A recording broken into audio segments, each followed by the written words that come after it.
YouTube, what's good, what's happening, what's popping? It's 420, happy 420 to everybody. And this video, we're gonna switch it up a little bit. We got a little reaction, but shit, we outside. We got a little blizz going on 420 with your brother, watching some random. I can move that bitch.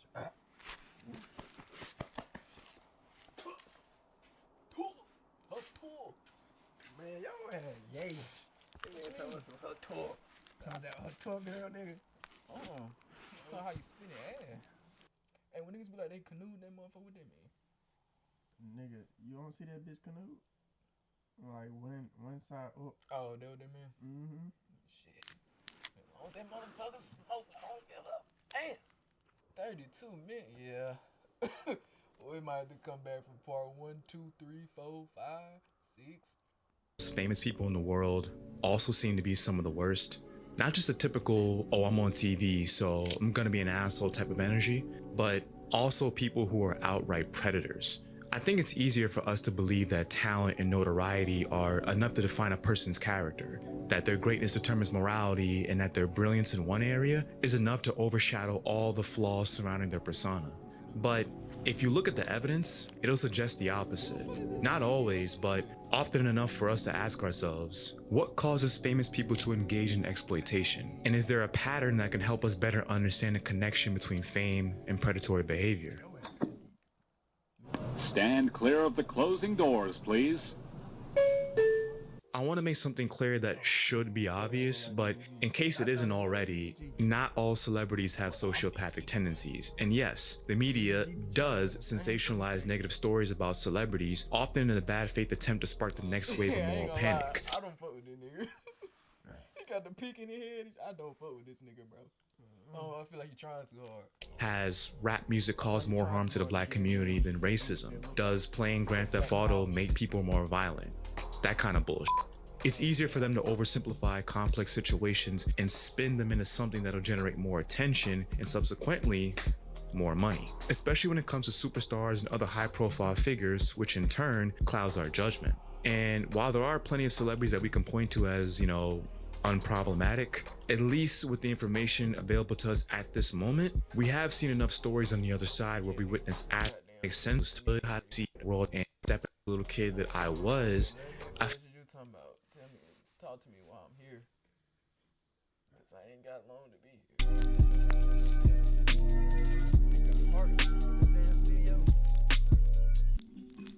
Ironically, my first impression of X was pretty bad. I thought he was just another one of them SoundCloud screamo rappers making some bullshit music that did nothing but hurt my ears. Still, I eventually came around to liking his music after giving it another try. Speaking of, when you first heard X, yes. I'm assuming the first song you heard was Look At Me. I don't know what, but I thought that nigga was weird. You thought it was weird? Huh? You thought it was weird? The first time? Yeah, he scared the shit out of me. Damn word. Hell yeah. Like he ain't scared me no shit like that, but like he was very interesting to me because he was just so different. That how it was different. Get the fuck out my face. So I get that what made me like gravitate towards him a little bit. Cause I was like, this nigga, I don't know, there's something about this nigga. But then he still ended up coming a rapper I really love. Yeah, nigga. Yeah, a lot more deeper shit too. And ending up in a YouTube wormhole filled with the rest of his material.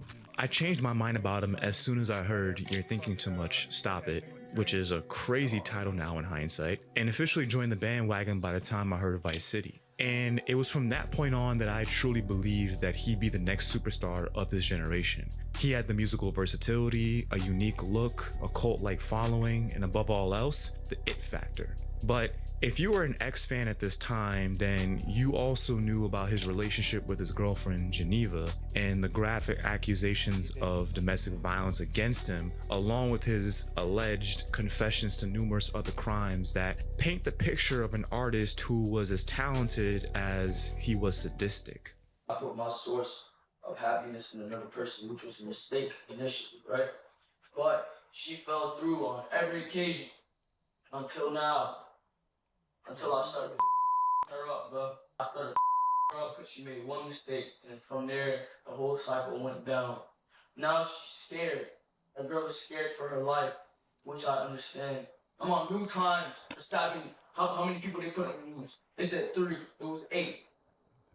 Deerfield. She know that. She take no tears on my face, no me. I swore I was going to jail. She know. She's scared. She makes me kill her. And when X died, I felt the mirror. One wrong decision will fuck everything. Or fuck everything up. One wrong decision could lead you down a spiral into a bunch of wrong, fucked up shit. As his way of dealing with his issues, but all it was were excuses. I made excuses to avoid being a hypocrite and compromising my morals, but this still happened despite the obvious contradiction of ignoring an artist's personal actions and letting emotional attachment and investment make you want to look the other way. And this isn't so different from what I once judged others for doing, using the same kind of reasoning, which is what ultimately gave me a better understanding of why the older heads in my life didn't want to condemn R. Kelly, even though they knew what he was doing was wrong. You see, we often have memories and emotions attached to the music we listen to, and they can help us live in a part of the past that we look back on with great fondness. And when we become emotionally attached to certain artists and their catalog, it can be difficult to reconcile their personal actions with our own moral compass. This is where the notion of separating art from the artist becomes a means of compromising for a lot of people, something I've previously discussed in more detail. But for me to hold X in such high regard, even as I acknowledge and criticize what he did, I had to ask myself, am I really any better in my thought process? The reality is that our brains naturally simplify complex information and quickly categorize people, environments, and other matters as good or bad and safe or dangerous. However, this same tendency to oversimplify situations and people causes problems and leads to cognitive biases in our everyday lives, making moral reconciliations more daunting over time. And there are 3 factors I can point to that'll help us have a better understanding of the connection between fame and predatory behavior. Not as a rule, but as a pattern. Like in certain words, like it's like The halo effect is a form of cognitive bias where your first impression of a person influences all other judgments about their character in a positive way.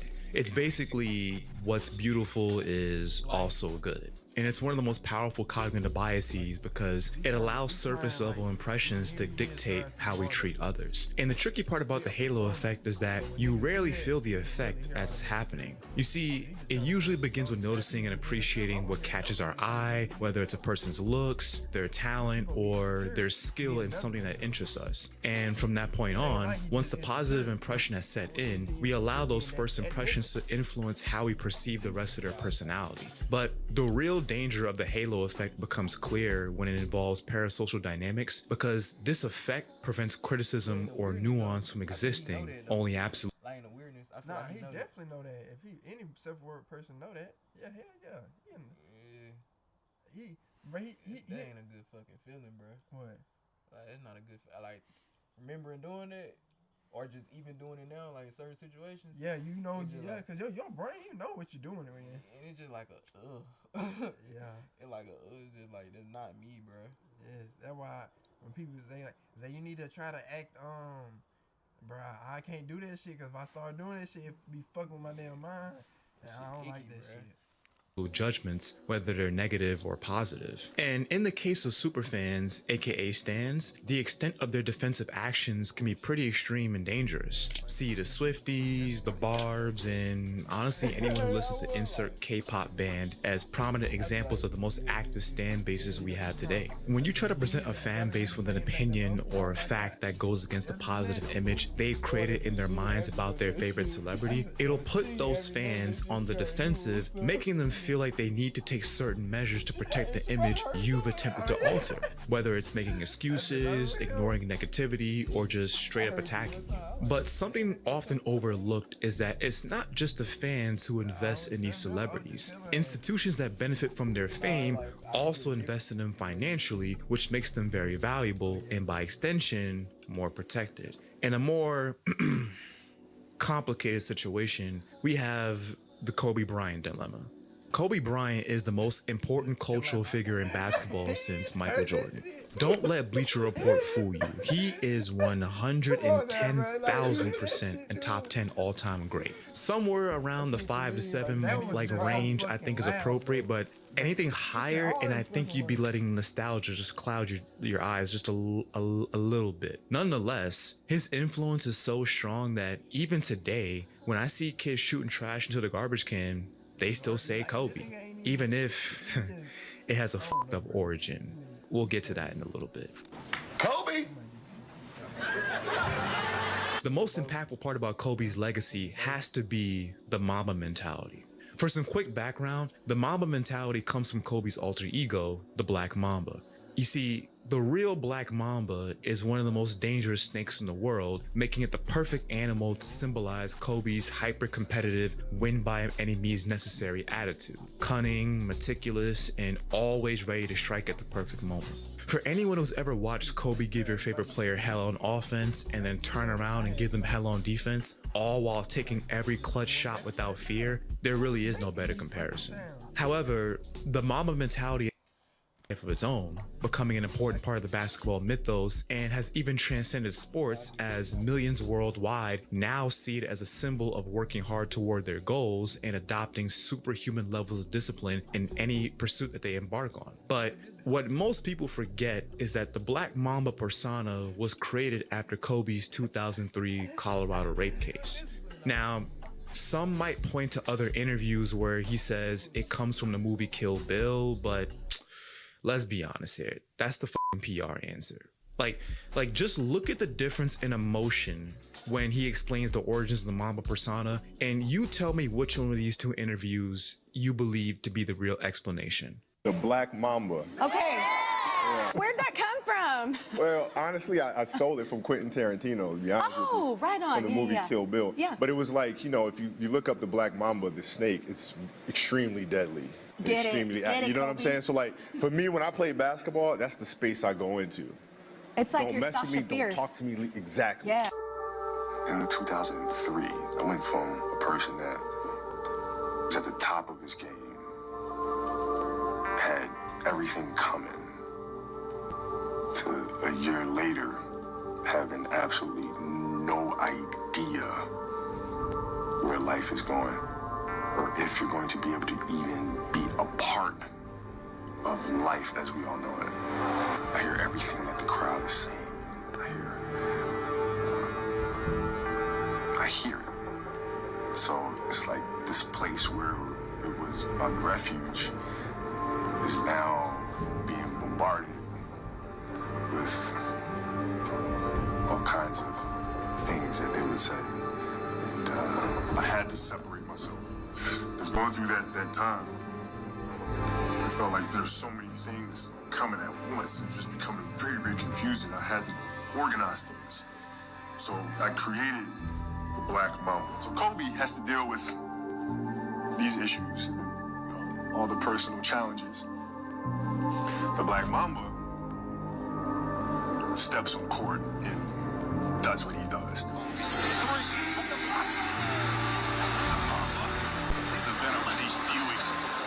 And it was just fuck everyone. I'm destroying everybody I step on the court. I had all this pent up frustration I needed to let out.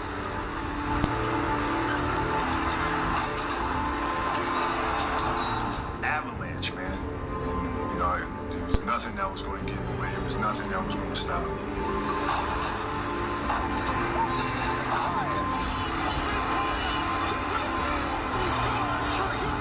It's the battle that's going on within me that I'm carrying with me to these competitions. So it's not about you. It's not about anybody else. You're not making me go. I'm driving this thing, man, and you just so happen to be a person that's in a way that's... I was just saying, like, I could see it on his face, like, Kobe did a lot of fucked up shit.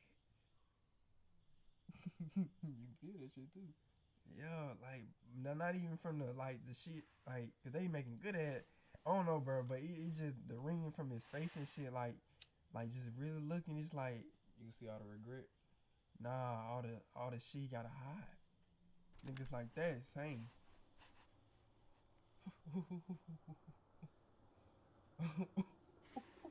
What?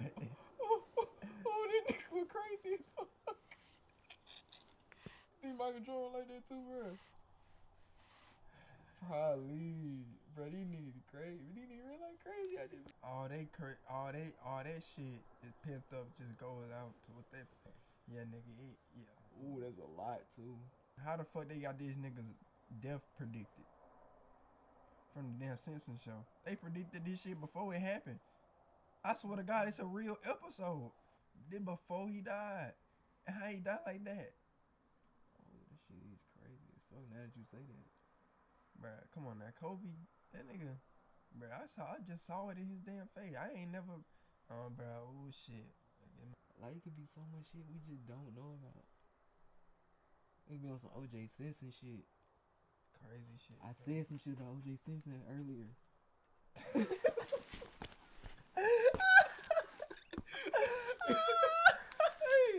Bro, I was watching the Vince Staples show last night. Explanation you adhere to, it's clear that for Kobe, the Black Mamba was created to cope with the public backlash. He was already having issues on the court, trying to coexist with Shaq over who would be the Lakers' centerpiece, and now his personal life was under intense scrutiny that could even threaten his freedom.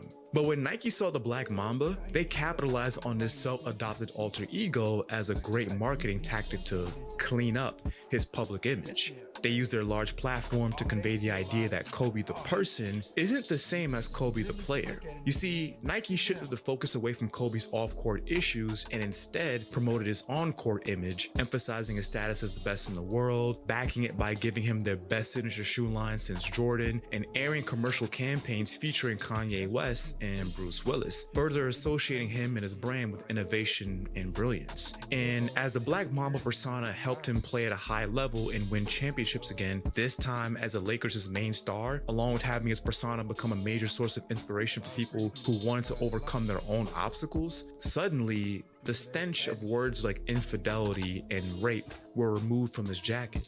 Instead, Kobe would now be synonymous with the traits of his Black Mamba persona, having hard work and extreme self-confidence be the focal point of how the public perceives him. And it worked. But make no mistake, it only worked because we wanted it to. And Nike foresaw that we would. Because no one wants to believe that someone they care about and look up to could commit terrible acts. So if you give them a narrative that's sexy enough, rationalizes the situation, or just takes their attention away to focus on something more important, they'll accept it. Forget that he was routinely abusive to his teammates. Forget that he only cheated on his wife in Colorado at best. Forget that he only cared about himself on the court, and just focus on the fact that he gave every team in the league 40. Focus on how he is the greatest scoring game in NBA history. Focus on how he played through injuries that most guys would have load managed. Focus on how he dropped 60 in his last game ever. Just focus on how he gave 100% every single day of his life. This isn't an attempt to slander Kobe, because none of us truly know what happened in that hotel room back then. Although, I do encourage anyone who's curious about it to read the case details so you can make your own conclusions. I use this situation to illustrate how beloved figures involved in questionable circumstances can have their reputations restored thanks to a strong positive persona that's too deeply ingrained to be altered. And how, moreover, if a person is valuable to valuable people, things can, and in most cases, will go their way. This is the halo effect in peak form. Not just stands ignoring a situation or making excuses altogether. In this case, the institutions used their power and influence to give the public something else to focus on because they stood to gain millions, if not billions, from it. In a world ruled by the halo effect, skeptics are treated like blasphemers, and even indifference becomes the equivalent of hate. And because we're social beings and have a built-in mechanism to trust and believe in things that not only look good, but also make us feel good, we're inherently vulnerable to this kind of manipulation to varying degrees. Some would say, you don't know these people, so you shouldn't look up to them in any way, shape, or form. But with celebrities and even influencers these days constantly in our faces, it's hard to say that you've never admired any of these figures or connected emotionally with their story at some point in your life. And the reality is that even if you don't find them worthy of admiration, millions of other people do, and to a large extent. And more often than not, their emotional investment is exploited by the very people they admire because the halo effect and its damaging biases are not overlooked. they're actually taken advantage of by those who benefit from them, and no one benefits more from the halo effect than narcissists.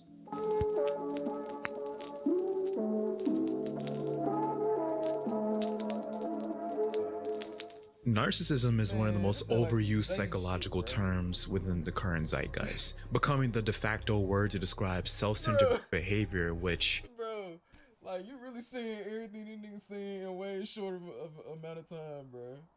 Like, damn, he dragging this shit. Like, every point he getting to, you already done listed off.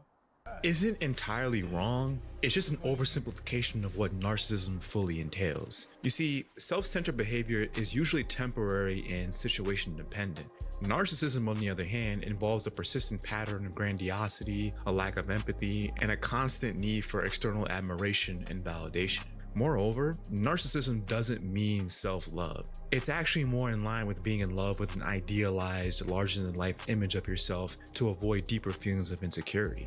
But turning delusions of grandeur into reality to hide deep-seated insecurity is, in itself, a burden that requires a lot of effort.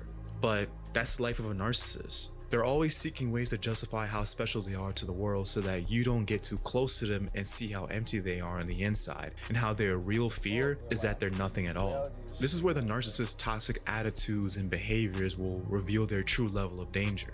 This need to feel special will manifest through narcissists building their identities around success and whatever endeavor that becomes their outlet for satisfying their idea of superiority. In trying to showcase their greatness and make sure that their egos are fully satisfied, narcissists will do whatever it takes.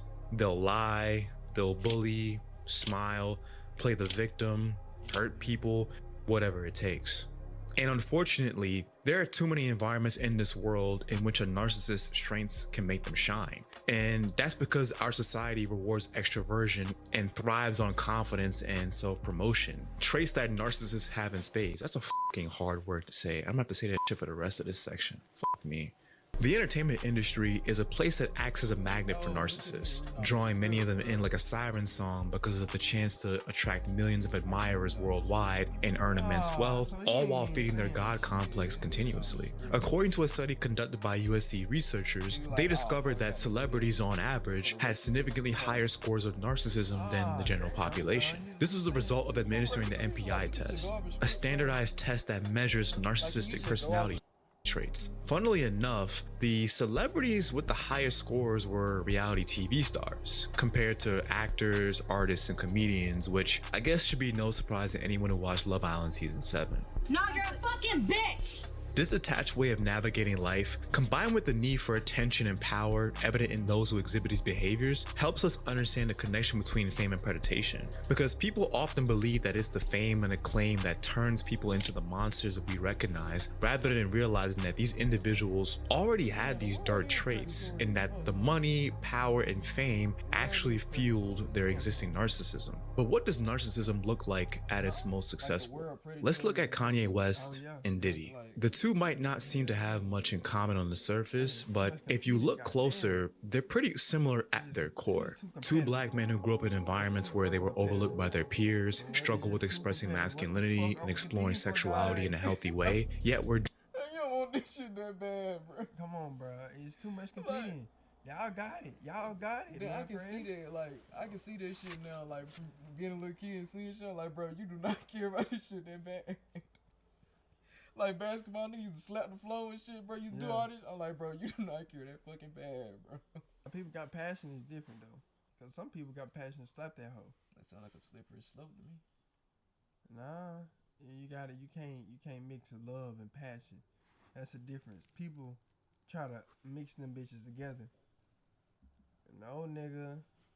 No, cause you mix love, and if you mix love and compassion, compassion is you always gonna want it. Like you always gonna want it. Love is accepting that hoe. You know, you love. I love basketball, but there ain't too much passion in it no more. Watch out. Like, you know what I'm saying? Yeah. I ain't got that much passion. I got love for it. I play, but it ain't just passion. Like, bruh. And you ain't gonna stay compassionate long. Niggas ain't they mixing that shit together. bullshit sound like a slippery slope. That's a slippery slope in itself. Yeah, you gotta. That's what I'm saying. You gotta know your passions. Man, basketball did everything for me because shit, basketball was your everything. You was basketball. You wasn't whoever the fuck you were. You lost that nigga to basketball. They be trying to do this shit at the end of their career. Yes, they want to die. When the nigga be like, all I do is eat, sleep, basketball. Okay, nigga, basketball, dumbass. What the fuck? Basketball. I can't believe we just basketball. Like, what the fuck? Damn, like, you just Ball, think that shit. shoot. I used Ball, to really think like that, shoot. bro. Nah, my dumbass out there goddamn ball shoot every fucking day. Oh, I see what you talking about now. Yes, nigga. That boxed in shit you talking about. Like how basketball just so boxed in. Yes, it box your fucking brain though. That shit was our hearts. I'm glad I got out that shit. No shit, no. No, hell You no. didn't even realize it either, bro. Oh, damn, basketball was a whole identity insecurity we had. And it was like a demon, basketball. Demons come in many forms. Yeah. Come in many forms. It was just like basketball, and we beat it. Hey, like basketball, no, I ain't saying the hoop dreams and shit, but like, I'm saying like we all had hoop dreams. I'm just saying one for us, cause I ain't that good. I